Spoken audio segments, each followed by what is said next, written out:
Hello, everyone. I am Paula Echeverri. Thank you for being here. I want to talk to you about emotional intelligence today because I'm actually an expert in that and also neuroscience. And I went through neuroscience because I had so many issues in my life with mental illness. And that's where I went back to school to learn about all these things and also the nervous system, your emotions, everything, is so intricate in this world. So we need to know more about that. And I work one-on-one with people on these things. I also do workshops. I speak about it. I have also 3 books that speak some about that. And I want to invite you today about, this chat because I want to talk about the 5 things I wish I knew about emotional intelligence when I was younger. So most people, when we try to avoid feelings. So my first one that I want to speak about is not feeling your emotions. And what this means is we are in a society that we are not supposed to show our emotions. Since we grew up when we're kids, our parents will tell us, please don't cry, please don't, making us feel like we can't express ourselves. And that comes also into adulthood. So we're adults and we can express what we feel. And if we're sad or angry or whatever, you were always reactive, but we can definitely not express our emotions, in a healthy way. So not feeling your emotions is actually a really bad thing. Let me tell you why. Because when you don't feel your emotions, your body also gets affected by this.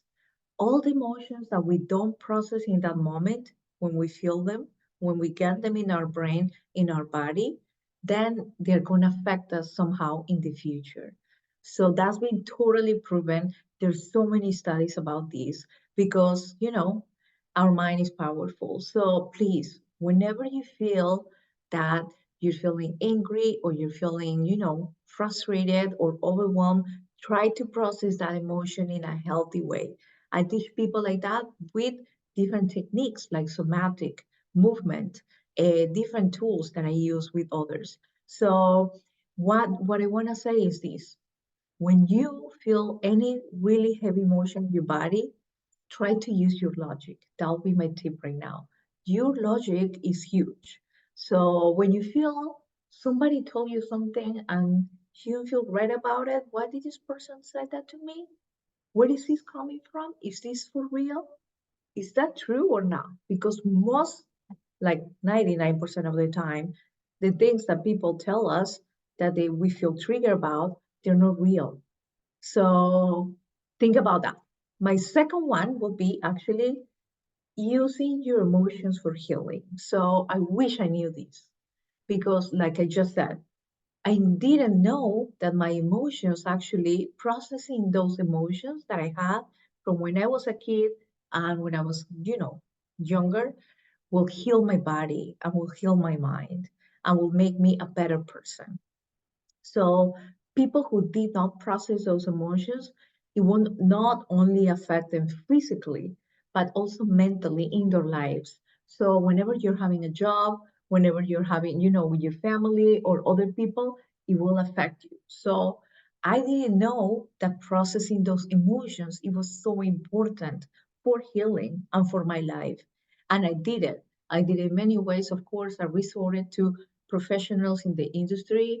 Unfortunately, therapy didn't work for me so well, so I use other techniques. Like I said, mind and body connection, somatic tools, and I had to go back to school to learn that. So I did it all on my own. I went out of extreme anxiety and panic attacks on my own. So that's what I like to talk to you about today. And well, the third one that I want to give you today is breathing. I wish somebody had told me that breathing was so important. Why? Because I didn't notice that I was going, that I was being anxious and, I was going to have all these panic attacks because I was stressed all the time.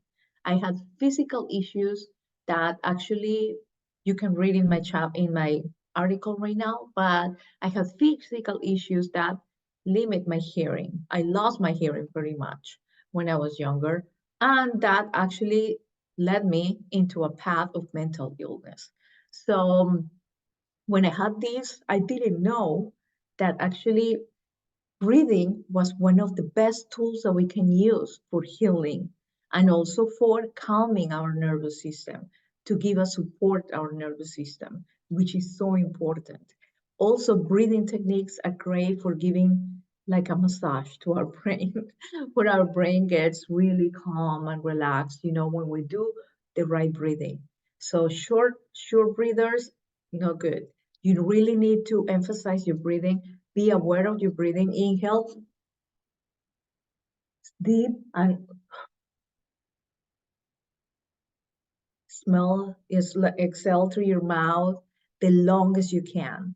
So those are the things that I want to talk to you about breathing. And I want to talk about your gut connection. That's my number 4. And one of the things that I didn't know is that your gut actually, it has a connection to your emotions. When you're not eating the right foods, or when you're not doing we have indigestion, you have a poor digestion, and all of those things affect your mood. So I prioritize my diet right now with probiotics, things that they help my gut, to keep the good bacteria in, and, support my gut in all the ways I can, through food, through, supplements and things that I can. Of course, with stress management right now is so important, because your gut actually is very, very close, very personally affected by your mood and your emotions. And the number 5, my last one, your mind is your worst enemy. So I wish I knew this, because most people, they listen to our minds, and sometimes your mind keeps you in a box. Your mind always tries to keep you safe, and your mind also tries to spend the less energy on things. So when you are gonna take risks in life that I was supposed to take, I will start listening my mind telling, no, don't do that. And that's extremely important, for life, for emotions, for all these things that you have to go through life. So when you know that your mind actually could be your worst enemy, you are a little bit careful about, sometimes you don't have to listen to your mind so much, because your mind tries to keep you in a box, and it prevents you to do all the things that you have to do, all the things that you have to say to people, for building, boundaries and all of that. So it's so important to, listen your heart sometimes, not so much your mind, because your mind sometimes, prevents you from this. So those are my 5 tips. If you have any questions, I would love to have them. And you know where to find me. I have a website that's called newmomceo.com. And I also speak about my new program right now. This is about the mind and the body connection, and supporting your body with fitness and also with your mind.